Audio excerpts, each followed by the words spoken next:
लोकसभा चुनाव 2024 का रण अब अपने अंतिम पड़ाव पर है। 5 चरणों के चुनाव हो गए हैं, जिसमें 429 सीटों पर वोटिंग हो चुकी है। अब बारी है 115 सीटों की। छठे और 7वें चरण के मतदान से पहले एनडीए हो या इंडिया अलायंस, दोनों तरफ से पत्ते फेंके जा रहे हैं। 4 जून को पता चलेगा कि कौन बाजी मारेगा। लेकिन अभी बात कर लेते हैं कल होने वाले छठे चरण के चुनाव की, यानी कि आपको बता दें कि इस चरण में कितनी सीटें हैं ये भी जानेंगे, यहाँ कौन से दिग्गज की किस्मत का फैसला होगा ये भी जानेंगे, और सबसे बड़ी बात जानेंगे कि छठे चरण के चुनाव से पहले कह सकते हैं अंतिम पड़ाव पर किसका एजेंडा कितना भारी होने वाला है और किसको खटाखट वोट पड़ने वाले हैं। तो बात करेंगे छठे चरण के चुनाव में क्या होने वाला है, कितनी सीटें हैं। चलिए आपको दिखाते हैं इस स्लाइड्स के जरिए।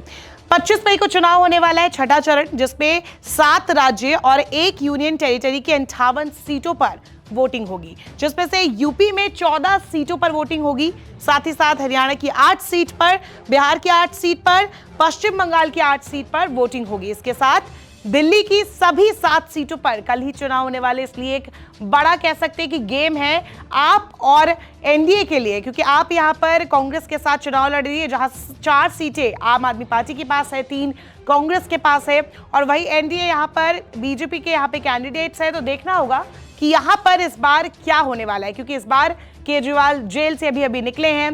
काफी मुद्दे यहां पर कह सकते हैं कि सामने है, और कहा जा रहा है, बहुत सारे जानकार ये कहते हैं कि केजरीवाल को जेल जाना फायदेमंद भी हो सकता है। तो अब ये सब चीजें देखने वाली होगी कि दिल्ली में क्या होने वाला है। इसके अलावा उड़ीसा की 6 सीटें हैं, झारखंड की 4 सीटें हैं, जम्मू कश्मीर में भी 1 सीट पर चुनाव होगा। ये कौन सी सीट है? अनंतनाग राजौरी सीट है, जहां पर तीसरे चरण के चुनाव में वोटिंग होने वाली थी, लेकिन वहां पर चुनाव को स्थगित कर दिया गया था, और फिर से एक बार चुनाव अब इसकी छठे चरण में होगी।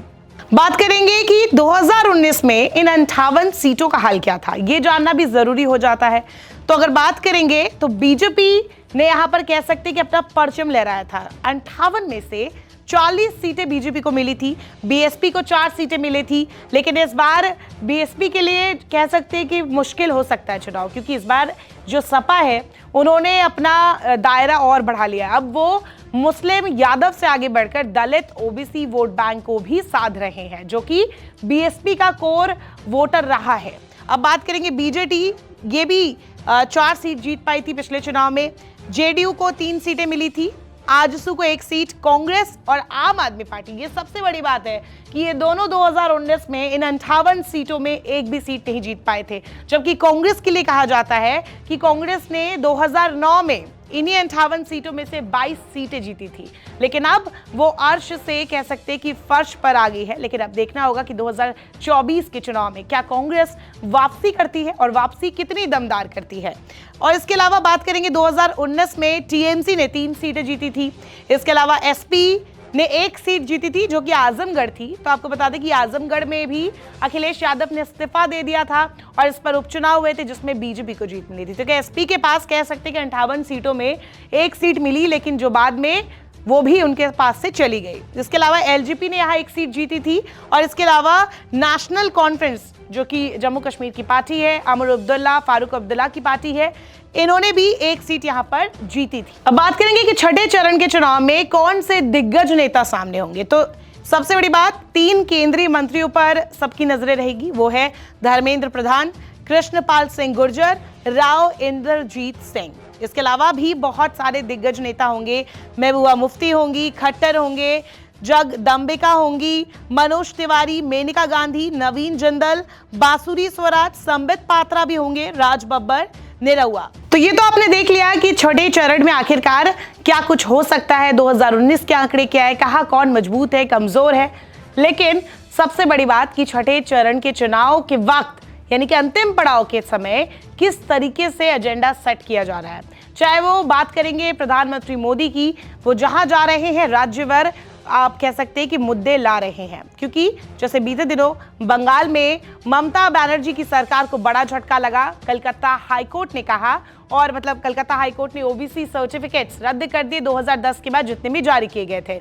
और साथ ही साथ कहा कि ये जो 77 जातियां हैं मुस्लिमों की, उनको जो ओबीसी करार दिया गया है ये मुसलमानों का अपमान है। इन ओबीसी सर्टिफिकेट्स को रद्द किया गया है। इसी पर मोदी सरकार ने, प्रधानमंत्री मोदी भी जब हरियाणा के पाली में पहुंचे तो उन्होंने इस फैसले का स्वागत किया। हालांकि ममता बनर्जी ने साफ कहा है कि वो फैसले के अगेंस्ट में सुप्रीम कोर्ट भी जाएंगी। खैर, अब इस मुद्दे को प्रधानमंत्री मोदी उठा रहे हैं। वो कह रहे हैं कि देखिए, टीएमसी जो है वो मुस्लिमों की तुष्टीकरण करती आ रही है और ये बात अब साफ हो गई है और ये कलकत्ता हाईकोर्ट ने जो फैसला दिया है ये भी स्वागत योग्य है। इसी के साथ साथ प्रधानमंत्री नरेंद्र मोदी सिर्फ टीएमसी को ही नहीं, इंडिया अलायंस के बाकी दलों को भी घेर रहे हैं, जैसे कि कांग्रेस हो या फिर सपा। रिजर्वेशन का मुद्दा लगातार कांग्रेस की तरफ से भी उठाया जा रहा है कि आखिरकार कैसे ये रिजर्वेशन खत्म कर देंगे। अगर ये 400 पार सीटें लाना चाहते हैं, संविधान बचाने की कसम इंडिया अलायंस के नेताओं ने साथ में मिलकर खाई है। अब इन सबके बीच में अलग अलग एजेंडे हैं। जैसे अगर ओडिशा की बात करेंगे तो ओडिशा में जाने पर आपको पता चलेगा कि एक बड़ा मुद्दा है, वो है जगन्नाथ मंदिर के रत्न भंडार की चाबी का। और इसको लगातार, चाहे वो अमित शाह हो, जेपी नड्डा हो या फिर हिमंता बिस्वा शर्मा हो, ये वहां पर जाकर इस मुद्दे को उठा रहे हैं। नवीन पटनायक सरकार को घेर रहे हैं, कह रहे हैं कि अगर हमारी सरकार बनी तो रत्न भंडार की चाबी भी मिलेगी और वहां पर जो गहने हैं देवताओं के, उसका स्पष्टीकरण, जवाब और लिस्ट भी हम जारी करेंगे। क्योंकि ये वहां पर एक बड़ा मुद्दा है, क्योंकि कहा जाता है कि 90% हिंदू वहां पर मौजूद है। ओडिशा में सबसे ज्यादा अगर देखेंगे जनसंख्या तो हिंदुओं की है। ऐसे में ये एक बड़ा कल्चरल मुद्दा है, वहां के लोगों के लिए आस्था से जुड़ा मुद्दा है, जो कि बीजेपी टारगेट करना चाहती है। तो ये नैरेटिव सेट किया जा रहा है। ऐसे यूपी में जो प्रधानमंत्री पहुंच रहे हैं तो वो कह रहे हैं कि देखिए, इंडिया अलायंस के लोग किन के साथ मिले हैं। वो चुप रहते हैं जब साउथ के नेता, उनके साथी यूपी वालों को बेइज्जत करते हैं, अपमानित करते हैं।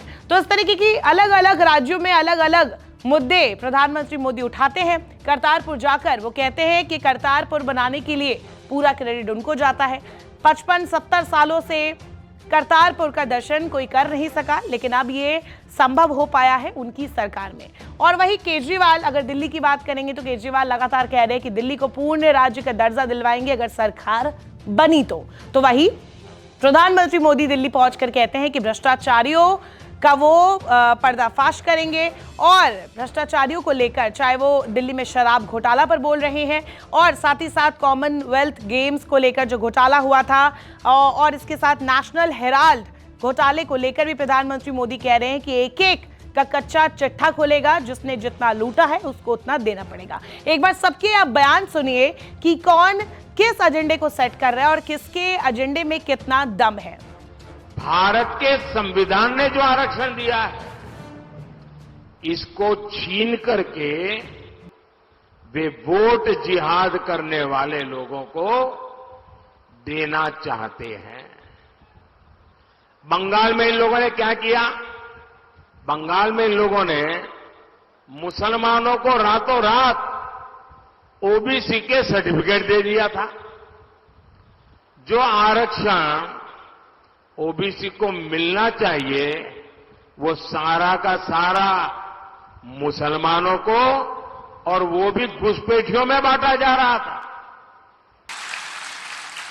অলি গলি में शोर है और बीजेपी बहुत बड़ा चोर है। সে ইন্ডিয়া জোটকে আমরা ক্ষমতায় নিয়ে আসবো, এনআরসি ওদের দিয়ে বাতিল করাবো, ক্যাব বাতিল করাবো, ইউনিফর্ম সিভিল কোড বাতিল করাবো।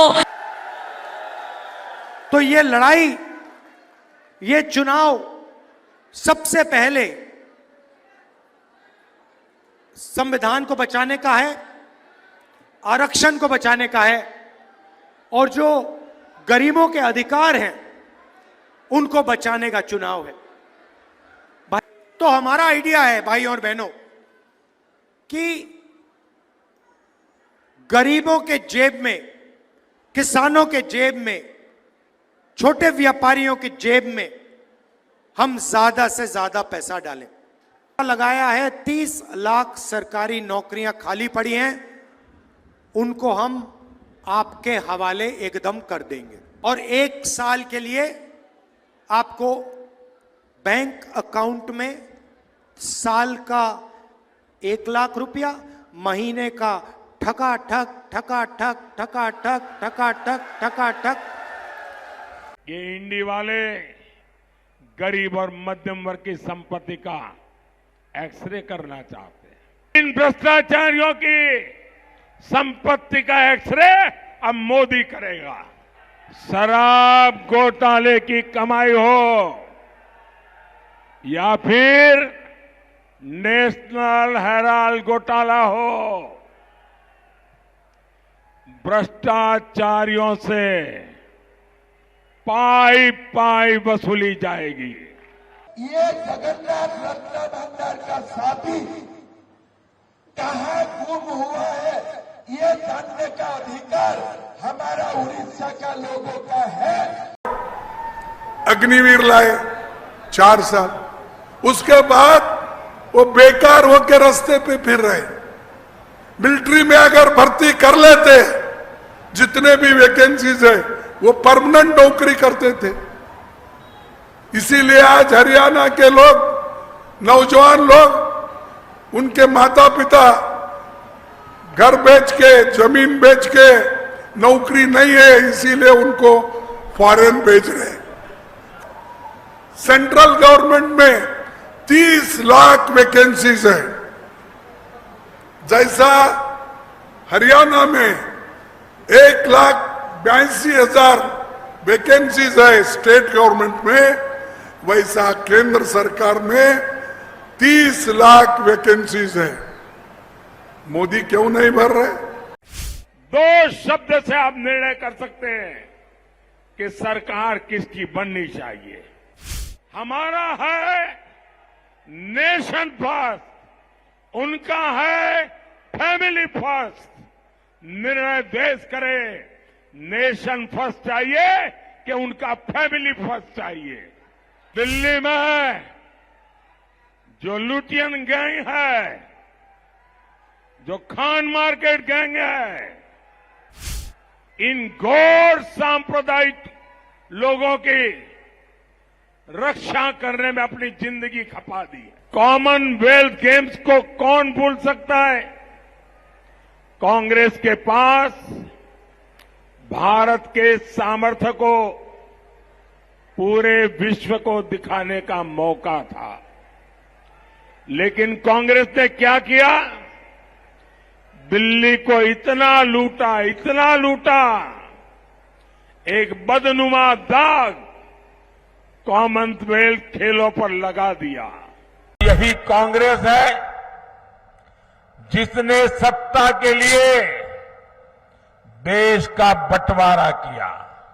70 साल तक हमें करतारपुर साहिब को दूरबीन से दर्शन करने पड़ते थे। अगर उस समय मोदी होता तो मैं इनसे करतारपुर साहब लेकर के रहता। इंडी गठबंधन को न विकास की परवाह है और न ही हमारी विरासत की चिंता। बात बताओ, ये रत्नाकर भंडार की चाबी किसने चोर ली? ये रत्नाकर भंडार की चाबी किसने चुरा ली? कौन रत्नाकर भंडार को खोलने से रोक रहा है? दिल्ली को पूर्ण राज्य का दर्जा दिला के रहेंगे दोस्तों, दिल्ली पूर्ण राज्य बनेगा।